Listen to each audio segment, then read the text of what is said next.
अस्सलाम वालेकुम। आज हम स्टार्ट करने लगे हैं रेटिना की यूक्यूज़। तो उसमें सबसे पहले आ जाता है हमारे पास डायबिटिक रेटिनोपैथी। डायबिटिक रेटिनोपैथी क्या होती है? नॉन इन्फ्लामेटरी डिजीज़ होती है। इसमें क्या होता है, क्रोनिक हाइपरग्लाइसीमिया की वजह से रेटिनल वैस्कुलेचर डिस्टर्ब हो जाता है। ठीक है, रिस्क फैक्टर्स क्या होते हैं, इसको हम यूपीएस धोना से कर सकते हैं। यूपीएस धोना चाहिए, ठीक है ना, याद करने के लिए यूपीएस धोना। ठीक है, यू से क्या है, uncontrolled diabetes, P pregnancy, S smoking, D duration of diabetes, H hypertension, H दो हैं हाइपरटेंशन और हाइपरलिपिडीमिया, ओ से ओबेसिटी, एस से नेफ्रोपैथी और ए से एनीमिया। नेक्स्ट इसकी पैथोजेनेसिस आ जाती है। पैथोजेनेसिस इसकी जो डायबिटिक रेटिनोपैथी में लीजन होती है, माइक्रो एंजियोपैथी पे होती है, मतलब छोटी वेसल्स, ब्लड वेसल्स पे होती हैं। ठीक है, एंजियो ब्लड वेसल्स और माइक्रो स्मॉल। इसमें कौन किस किस को जो छोटी होती है ना, प्री कैपिलरी आर्ट्रियोल्स को, कैपिलरीज को और वेन्यूल्स को एक्सपेक्ट करता है। इसमें होता क्या, दो चीज़ें होती हैं, या तो लीकेज हो सकता है या अक्लूजन हो सकती है। ठीक है, कैपिलरी लीकेज हो सकता है या कैपिलरी अक्लूजन हो सकती है। अब कैपिलरी लीकेज पहले डिस्कस कर लेते हैं कि ये कैसे होता है। इसमें क्या होता है कि जो कैपिलरी एंडोथेलियल सेल्स होते हैं ना, उसके साइड पे पैरासाइट्स की क्लियर होती है, वो कवरिंग वो उसकी वजह से ना कैपिलरीज की इंटीग्रिटी स्ट्रक्चर मेंटेन रहता है।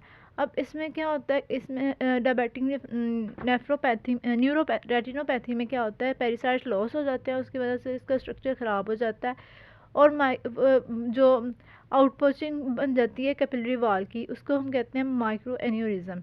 ठीक है, अब पैरासाइट लॉस हो जाएंगे तो उसकी वजह से क्या हो गया, एक तो माइक्रो एन्यूरिज्म बन गया, दूसरा blood retinal barrier break down हो जाता है, उसकी वजह से लीकेज स्टार्ट हो जाती है। अब लीकेज की वजह से होता क्या है, तीन चीज़ें होती हैं। रियो से कर सकते हैं रेटिनल हेमरेज, ई एक्सुडेट और एडिमा, ओ एडिमा। ठीक है, haemorrhage, exudate and oedema. Oedema हुआ, वहाँ पे एक्सुडेट इकट्ठा हुआ और हेमरेज हो गया। नेक्स्ट स्टेप में है कि अक्लूजन हो जाती है, माइक्रोवेस्कुलर अक्लूजन हो जाती है। इसमें ये कैसे होती है, जो कि कैपिलरी बेसमेंट मेम्ब्रेन होती है ना, उसकी थिकनिंग हो जाती है। ठीक है, बेसमेंट मेम्ब्रेन की थिकनिंग हो गई है और जो एंडोथेलियल सेल्स है ना, उसकी उनकी प्रोलिफरेशन स्टार्ट हो जाती है। ठीक है, बेसमेंट मेम्ब्रेन की थिकनिंग हो गई है, एंडोथेलियल सेल्स की प्रोलिफरेशन हो गई है, वहाँ पे तीसरे नंबर पर प्लेटलेट्स आ जाते हैं। ठीक है, और फिर क्या होता है, जब प्लेटलेट्स बहुत ज़्यादा आ जाती है, एग्रीगेशन स्टार्ट हो जाती है, तो रेड ब्लड सेल्स की ना स्टैकिंग स्टार्ट हो जाती है। स्टैकिंग सेल्स के इकट्ठे होने के प्रोसेस को हम कहते हैं रोलेक्स फॉर्मेशन। जब सेल्स का उसकी वजह से आरबीसीज का स्ट्रक्चर ख़राब हो जाता है, ऑक्सीजन और आपको पता है ऑक्सीजन आरबीसीज का काम है ऑक्सीजन ट्रांसपोर्ट करना। उसकी वजह से अगर आरबीसीज का स्ट्रक्चर ख़राब हो रहा है तो उसकी वजह से उस ऑक्सीजन ट्रांसपोर्ट का प्रॉब्लम आएगा। ठीक है, और एंड पे फाइब्रिनोलिटिक सिस्टम डिफेक्टिव हो जाता है। अब ये जो सब कुछ बन रहा है प्लेटलेट्स वगैरह, इनको तोड़ने के लिए फाइब्रिनोलिटिक चीज़ सिस्टम है ही नहीं है, ठीक तरह से तोड़ नहीं रहा। ठीक है, उसकी वजह से क्या होगा, थ्रोम्बोसिस हो जाएगा। अब इन सब की वजह से क्या होगा, वहाँ पे मतलब फ्यूजन नहीं हो रही, इस्कीमिया हो जाएगा और तीन चीज़ें हो जाएंगी। एक कॉटन वूल स्पॉट्स बनेंगे। ये क्या होता है कि एक्सोप्लाज्म जो होता है ना, नर्व्स का एक्सोन्स होता है, उसमें जो साइटोप्लाज्म होता है उसको हम कहते हैं एक्सोप्लाज्म। एक्सोप्लाज्म ना बाहर इस्कीमिया की वजह से बाहर निकलने लग जाता है, उसके डिपॉजिट्स बनने लग जाते हैं, उसको हम कहते हैं कॉटन वूल स्पॉट्स। नेक्स्ट इसमें इस्कीमिया जहाँ पे भी होगा वहाँ पे न्यू वेस्कुलराइजेशन होती है। ठीक है, इस्कीमिया होगा तो वहाँ पे ब्लड सप्लाई के लिए नई वेसल्स बनती है, उसको हम कहते हैं न्यू वेस्कुलराइजेशन। इसके अलावा आर्टीरियो वीनस शंट्स बन जाते हैं। ठीक है, एरमा, इसको हम कहते हैं एरमा। इस आर्टीरियो वीनस शंट्स बन जाते हैं। नॉर्मली आर्टरीज और वीनस के दरमियान में एक कैपिलरीज का कनेक्शन होता है। इसमें क्या होता है, डायरेक्ट आर्टरीज और वीनस आपस में जुड़ जाती हैं। एरमा से याद रख सकते हैं इंट्रारेटिनल माइक्रोवेस्कुलर एबनॉर्मलिटीज़। अब ये नेक्स्ट क्वेश्चन है, कॉजेज ऑफ विजुअल लॉस। ठीक है, डायबिटिक रेटिनोपैथी में विजुअल लॉस के कॉजेज क्या हैं। पैथोजेनेसिस भी एक अलग क्वेश्चन है और वैसे डायबिटिक रेटिनोपैथी पे पूरा नोट भी एक क्वेश्चन है।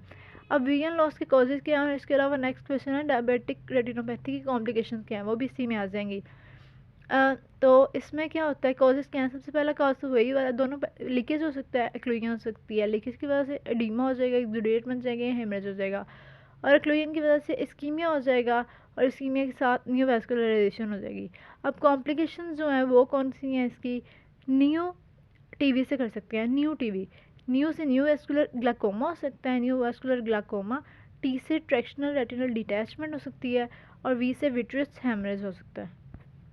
इसके क्लिनिकल फीचर्स की बात कर लेते हैं, सिम्टम्स में देख लेते हैं। तो इसमें विजन इम्पेयरमेंट होती है, अर्ली स्टेजेस पे एसिम्प्टोमेटिक होती है।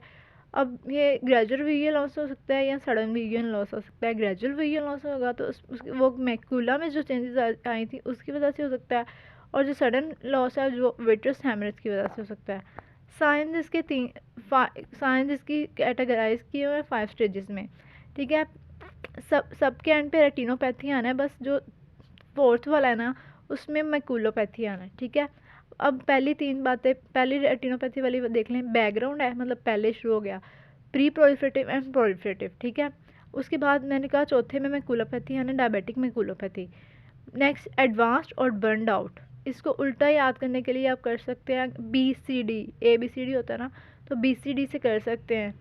एंड वाला मतलब उल्टा, बर्न आउट डायबिटिक रेटिनोपैथी, या C कॉम्प्लिकेटेड डायबिटिक रेटिनोपैथी, और D डायबिटिक मैकुलोपैथी। सॉरी, नीचे वाले रेटिनोपैथी है। अब हम देखते हैं बैकग्राउंड। नेक्स्ट क्वेश्चन है, एक तो क्लासिफिकेशन उसकी क्वेश्चन है, एक बैकग्राउंड डायबिटिक रेटिनोपैथी का क्वेश्चन है। इसमें क्या होता है, ये पिक्चर में दिखाए हुए हैं हार्ड एक्सुडेट्स और डॉट ब्लॉट हेमरेजेस, ठीक है। हेमरेजेस की टाइप्स होती हैं, डॉट ब्लॉट होते हैं, डॉट ब्लॉट होते हैं और डार्क ब्लॉट होते हैं। ये डॉट ब्लॉट हेमरेजेस होते हैं इसमें बैकग्राउंड डायबिटिक रेटिनोपैथी में। बैकग्राउंड डायबिटिक रेटिनोपैथी के फीचर्स को याद करने के लिए होम से याद कर सकते हैं। H हेमरेज, AO एडिमा, ठीक है। M से माइक्रो एन्यूरिज्म्स, और E से एक्सुडेट्स आ जाते हैं। इसमें जो एक्सुडेट्स होते हैं ना वो हार्ड एक्सुडेट्स होते हैं। इसमें ये लिपिड डिपॉजिट मटेरियल होता है, ठीक है, येलोइश वाइट वैक्सी मटेरियल होता है। इसके जो एक एक्सुडेट्स 2 तरह के होते हैं, हार्ड एक्सुडेट्स होते हैं और सॉफ्ट एक्सुडेट्स होते हैं। इसमें जो होते हैं हार्ड एक्सुडेट्स होते हैं, इसके जो मार्जिन होते हैं वो डिस्टिंक्ट मार्जिन होते हैं। इसके अलावा जो मैंने आपको पीछे कॉटन वूल स्पॉट्स बताए थे उसको हम सॉफ्ट एक्सुडेट्स भी कहते हैं। उसके जो मार्जिन होते हैं वो इनडिस्टिंक्ट होते हैं, ठीक है। इसके अलावा हेमरेज की बात करें तो 2 तरह का हेमरेज हो सकता है। सुपरफिशियल हेमरेज हो सकता है जो फ्लेम शेप्ड हेमरेज होता है, ठीक है, और इंट्रारेटिनल हेमरेज हो सकता है। इंट्रारेटिनल हेमरेज की आगे से 2 टाइप्स हैं, डॉट ब्लॉट हेमरेज हो सकता है, ठीक है, और या डार्क ब्लॉट हेमरेज हो सकता है। नेक्स्ट आ जाता है प्री प्रोलिफरेटिव डिजीज़। इसमें इस्कीमिक स्टेज होती है, ठीक है। इसमें ये डायग्राम में दिखाया हुआ है कि इसमें सॉसेज शेप डायलेशंस हो जाती हैं वेंस की। इसके अलावा कॉटन वूल स्पॉट्स मैंने आपको बताया क्या होते हैं। इसमें हार्ड एक्सुडेट भी होते हैं, कॉटन वूल स्पॉट्स भी होते हैं, और डार्क ब्लॉट हेमरेज होता है, ठीक है। उसमें जो था ना बैकग्राउंड में, उसमें डॉट ब्लॉट हेमरेज था। अब सबसे पहले इसमें क्या होता है, यही 4 पॉइंट्स दिख रहे हैं। सबसे पहले इसमें वेनस चेंजेस आती हैं, वेन्स डायलेट कर जाती हैं। दूसरी बात है इसमें कॉटन वूल स्पॉट्स बनते हैं जिसको हम सॉफ्ट एक्सुडेट्स भी कहते हैं। इसके अलावा इसमें हार्ड एक्सुडेट्स भी होते हैं, लेकिन इसको डार्क ब्लॉट हेमरेज होता है इसमें। पहले में क्या था, डॉट ब्लॉट हेमरेज था, इसमें डार्क ब्लॉट हेमरेज है। अब ये कॉटन वूल स्पॉट्स मैंने आपको बता दी है वैसे तो, लेकिन ये अलहदा से क्वेश्चन है on note on cotton wool spot. तो उसमें क्या ये होता क्या है, इसमें क्या होता है कि जो अक्लूजन प्री 3 तरह की आर्टरीज जो माइक्रो एंजियोपैथी थी, आर्ट्रियोल्स को, कैपिलरीज को या वेन्यूल्स को कर रही थी। तो प्री कैपिलरी जो आर्ट्रियोल्स है ना उसकी एक्लूजन की वजह से क्या होता है कि नर्व फाइबर्स में इन्फेक्शन स्टार्ट हो जाता है। इन्फेक्शन हो जाएगा तो इस्कीमिया हो जाएगा, इस्कीमिया हो जाएगा तो स्वेलिंग स्टार्ट, वहाँ पे नर्व फाइबर्स की स्वेलिंग स्टार्ट हो जाएगी, और वहाँ पे ना वाइटिश फ्लफी अपीयरेंस आ जाती है जिसके इनडिस्टिंक्ट मार्जिन होते हैं। जो हमने हार्ड एक्सुडेट्स पढ़े थे उसके डिस्टिंक्ट मार्जिन है, इसके इनडिस्टिंक्ट मार्जिन है, ठीक है। नेक्स्ट इसमें आ जाता है इरमा, जिसे इंट्रारेटिनल माइक्रोवेस्कुलर एबनॉर्मलिटीज़ कहते हैं। इसमें शंट्स बन जाते हैं, आर्टीरियो वेनस शंट्स में मैंने बता दिया आपको पहले। कॉम्प्लिकेशंस मैं बता चुकी हूँ आपको पहले। न्यू टीवी से कर सकते हैं न्यू वेस्कुलर ग्लाकोमा, ठीक है। टी से ट्रैक्शनल रेटिनल डिटैचमेंट, और वी से विट्रियस हेमरेज। तो इसमें प्री प्रोलिफरेटिव में हमने 3-4 पढ़ी हैं। कौन कौन सी, वेनस चेंजेस आ जाती हैं, डायलेशन हो जाती हैं, उसको कॉटन वूल स्पॉट्स बनते हैं, ठीक है। डार्क ब्लॉट हेमरेज होता है, और इसके अलावा एरमा होता है जिसको हम कहते हैं इंट्रारेटिनल माइक्रोवेस्कुलर एबनॉर्मलिटी। नेक्स्ट आ जाता है प्रोलिफरेटिव स्टेज। इसको हम नाहीद से कर सकते हैं और नाहीद में जो वोवल्स है ना उसको छोड़ देना है, मतलब NHD रह जाता है, ए भी छोड़ देना है, डबल ए भी छोड़ देना है, तो NHD रह जाता है। NHD भी कर सकते हैं, ठीक है, H एंड डी कर लेंगे, NHD कर लेंगे, N 2 हैं और H भी 2 हैं, ठीक है। ये टोटल 5 पॉइंट्स हो गए। सबसे पहले N से क्या है, N से न्यू वेस्कुलराइजेशन है, न्यू वेस्कुलराइजेशन 2 है, ठीक है। कौन कौन सी neovascularization, retinal neovascularization भी हो सकती है और आइरिस की न्यू वेस्कुलराइजेशन भी हो सकती है, ठीक है। इसके अलावा जो एच है ना, अब जो रेटिनल न्यू वेस्कुलराइजेशन है ना वो भी आगे से 2 टाइप्स हैं, डिस्क पे हो सकती हैं या एल्सवियर हो सकती हैं। अगर बिल्कुल disc, new vessels at the disc या new vessels at elsewhere. Next H के साथ हेमरेज है, एन के साथ 2 न्यू वेस्कुलराइजेशन और एच के साथ हेमरेज है। हेमरेज में कौन कौन सा है, प्री रेटिनल हेमरेज हो सकता है या विट्रियस हेमरेज हो सकता है, ठीक है। और डी से हमारे पास डिटैचमेंट है, इसमें ट्रैक्शनल रेटिनल डिटैचमेंट होती है। ये दिखाया हुआ है उन्होंने डायग्राम में, न्यू वेसल्स डिस्क पर है, ठीक है, डायलेटेड वेन्स हैं, कॉटन वूल स्पॉट्स हैं, हेमरेज हुआ हुआ है, हार्ड एक्सुडेट्स हैं। ये न्यू वेसल्स एट डिस्क और हार्ड एक्सुडेट सिनेरियो और हेमरेज सिनेरियो में आता है। तो वो पूछेंगे कि न्यू वेसल्स बन रही हैं तो कौन सी स्टेज है, तो प्रोलिफरेटिव स्टेज है। और ये मैंने बता दिया आपको कि न्यू वेस्कुलरेशन 2 जगह पे बनती है, रेटिनल पे और आइरिस पे। हेमरेज प्री रेटिनल हो सकता है या विट्रियस हेमरेज हो सकता है। ये जो प्री रेटिनल हेमरेज है ना, ये क्रिस्टन शेप्ड होगा, ये क्रिस्टन शेप्ड होता है, ठीक है, ये पॉइंट सिनेरियो में आता है। ये प्रोलिफरेटिव है, न्यू वेसल्स एल्सवियर, वो बिल्कुल डिस्क पे थी वेसल्स, ये बाकी जगह पर है। ये बैकग्राउंड डायबिटिक न्यूरोपैथी मैंने आपको बताया था कि उसमें डॉट ब्लॉट हेमरेजेस होते हैं, हार्ड एक्सुडेट्स हैं। और जो प्रोलिफरेटिव डायबिटिक रेटिनोपैथी है, इसमें जो हेमरेज होता है ना, सब हाइलोइड हेमरेज, ठीक है, सब क्रिसेंट शेप्ड या क्रिसेंट, वहाँ पे उन्होंने जो सिनेरियो में है वो क्रिसेंट शेप लिखा हुआ है, यहाँ पे बुक पे बूट शेप लिखा हुआ है, ठीक है। बूट शेप या क्रिसेंट शेप हेमरेज होता है किसमें, प्रोलिफरेटिव डायबिटिक में। इसके अलावा न्यू वेसल्स एल्सवियर है और डिस्क पे भी वेसल्स बन रही हैं। डायबिटिक न्यूरोपैथी की इन्वेस्टिगेशंस के लिए इसको हमने क्लिनिकल इन्वेस्टिगेशंस भी करनी है और लैब इन्वेस्टिगेशंस भी करनी है। क्लिनिकल इन्वेस्टिगेशंस में हमने क्या करना है, इसको हम ऑफ से कर सकते हैं। ओ से क्या, OCT, optical coherence tomography, structural changes को देखने के लिए हम ओसिटी कराते हैं। इसके अलावा ओफ है ना, ओ डबल एफ, इससे साथ करना है तो एक है फंडस एग्जामिनेशन है और दूसरा fundus fluorescence angiography. Fundus examination में हमने ऑप्थेल्मोस्कोप से देखना होता है। इसके अलावा ऑप्थेल्मोस्कोप 2 तरह का हो सकता है, डायरेक्ट हो सकता है, इनडायरेक्ट हो सकता है। इसके अलावा स्लिट लैम्प बायो माइक्रोस्कोपी करते हैं, स्लिट लैम्प एग्जामिनेशन करते हैं। फंडस फ्लोरेसेंस एंजियोग्राफी में क्या होता है कि हम इसमें डाई डालते हैं, ठीक है, फ्लोरेसेंट डालते हैं, उसकी वजह से हमें जहाँ से लीकेज परफ्यूजन हो रही है और या नहीं हो रही, अगर तो परफ्यूजन हो रही होगी तो वो आगे चले जाएगा फ्लोरेसेंस, अगर नहीं जहाँ हो रही तो इसका मतलब है वहाँ पे कहीं पे ऑब्स्ट्रक्शन है, स्कीमिया है, ठीक है। वैस्कुलर डिस्फंक्शन को देखने के लिए FFA करते हैं, जिसको हम फंडस फ्लोरेसेंस एंजियोग्राफी भी कहते हैं, और जो स्ट्रक्चर चेंजेस है उसको देखने के लिए हम OCT भी करते हैं। इसके अलावा ये तो क्लिनिकल इन्वेस्टिगेशंस हो गई। लैब इन्वेस्टिगेशंस में हमने क्या करना है, लैब इन्वेस्टिगेशन में डायबिटिक है तो उसको पेशेंट की इसकी डायबिटीज़ देखनी है, ठीक है, शुगर लेवल देखना है, शुगर लेवल हमने इसके फैक्टर्स में हाइपरलिपिडेमिया भी पढ़ा था, तो उसकी लिपिड प्रोफाइल देखनी है। हमने इसके कॉजेज़ में पढ़ा था नेफ्रोपैथी, इसलिए हमने इसके RFTs करने हैं, ठीक है। और यूरिन एनालिसिस, ब्लड शुगर, जो शुगर है वो ब्लड में भी देखनी है और यूरिन एनालिसिस में देखना है। जो ब्लड शुगर है वो RBS भी करनी है और फास्टिंग भी करनी है, RBS रैंडम, ठीक है, फास्टिंग भी और रैंडम दोनों करनी है। इसके अलावा सबसे इम्पोर्टेंट इसमें HbA1c देखना है, ग्लाइकोसाइलेटेड हीमोग्लोबिन।